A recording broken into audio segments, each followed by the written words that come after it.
Hey guys, Pride here. Check it out. I finally have an updated version of my Fluffles that I want to show you guys today.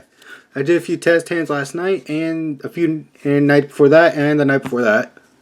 And it seems to be working out pretty well, and I really want to take it to my locals tomorrow. Anyway, let's get this going. First up, we run 3 of our Stratus of the deck, Fluffle Dog.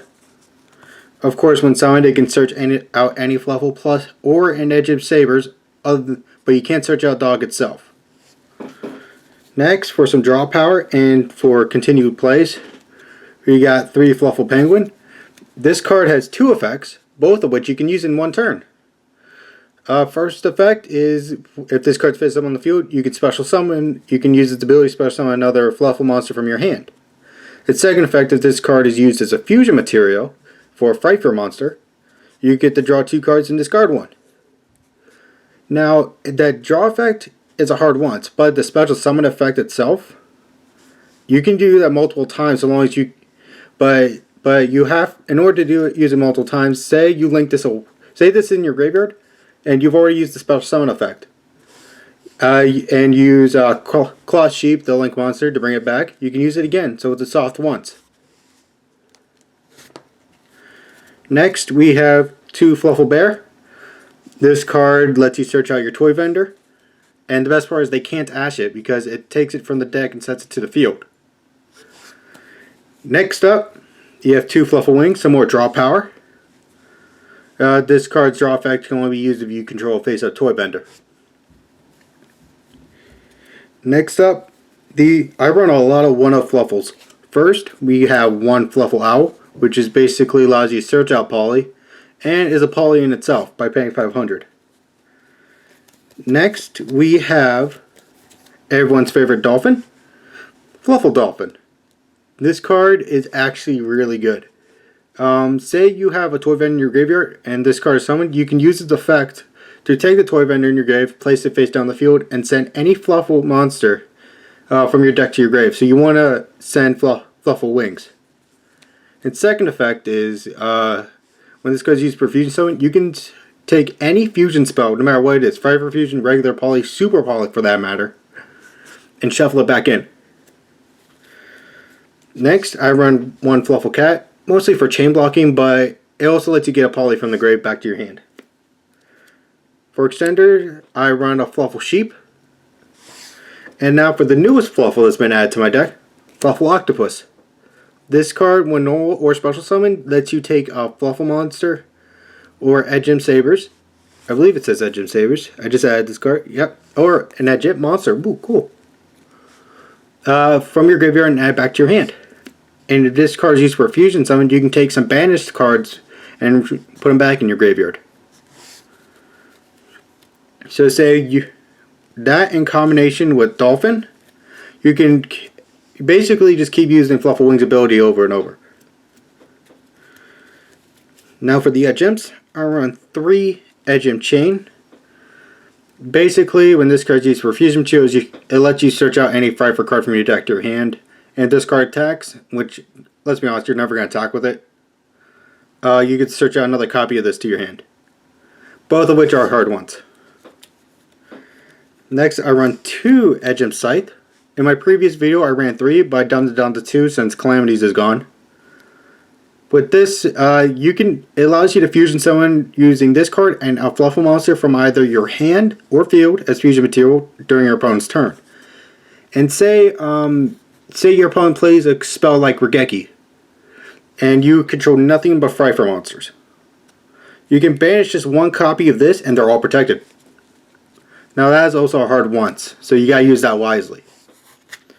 For the last Edge Imp, I run 1 Edge Imp Sabers.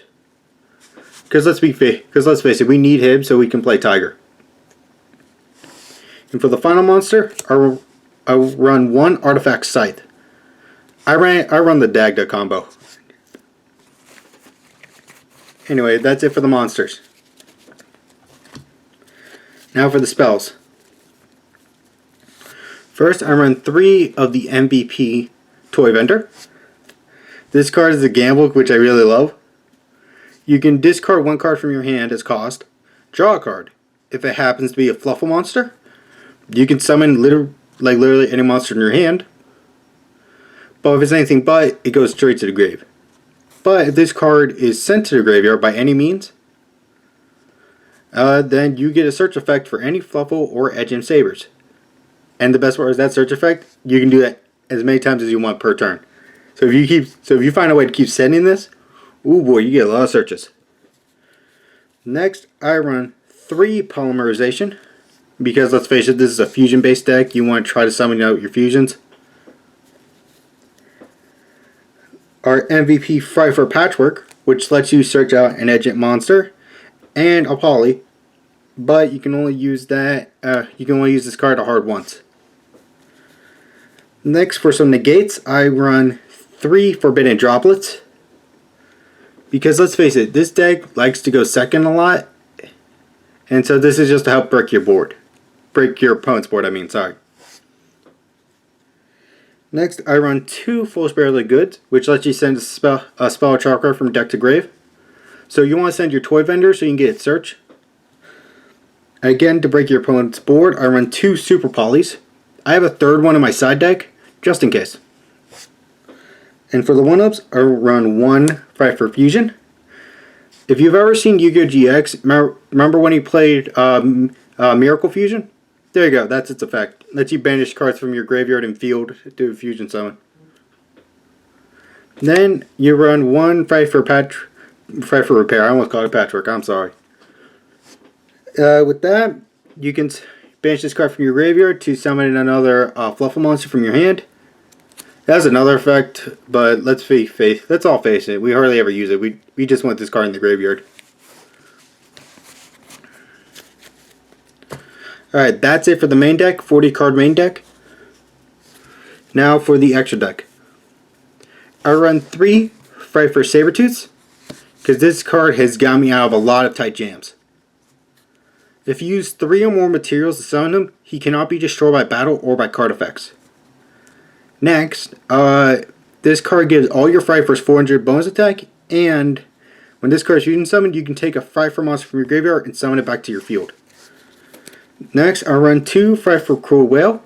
Now this card is actually a good Dragoon out, because on summon, you can destroy 1 card on your field and 1 card on your opponent's field, and this card does not target, which means Dragoon can't stop it. It has another effect which lets you send a Frifer card from either your extra deck or the graveyard. Target 1 Frifer you control. Let's take Sabertooth for example. You target him, he gains half of his original attack. So his original attack is 2400, so he gains 1200 attack. Next, I run 2 Frifer Kraken. This card has an ability to target 1 monster your opponent controls and send it to the graveyard. But if you do that, it can't attack directly that turn. And it also has the ability to attack twice. And at the end of the battle phase, if this card attacks, you have the option to you can use its ability to switch it to defense. And for the final Frifer, I run 1 Frifer Tiger. This is basically our nuke card. You just want to destroy everything your opponent has out. And its other ability, it gives your Frifers 300 attack for each Frifer and Fluffle you currently control. For the Super Poly targets, sorry. I run 1 Starving Venom Fusion and 1 Swamp Dragon. Or Mud Dragon. As those are just my Super Poly targets, and all the rest are in my side deck. And for the Xyz, I run 1 Tornado Dragon for the Dagda combo, 1 Bahamut Shark, and 1 Totally Awesome. And for the final 2 monsters, they're Lynx, so obviously I run Dagda, and Fluff and Cross Sheep. I consider Cross Sheep the unknown Fluffle, because let's face it, this card works wonders in our deck. Alright, so that was my Fluffle deck. I hope you enjoyed it. Please like, subscribe, leave a comment down below. And I'll see you guys next time. Later!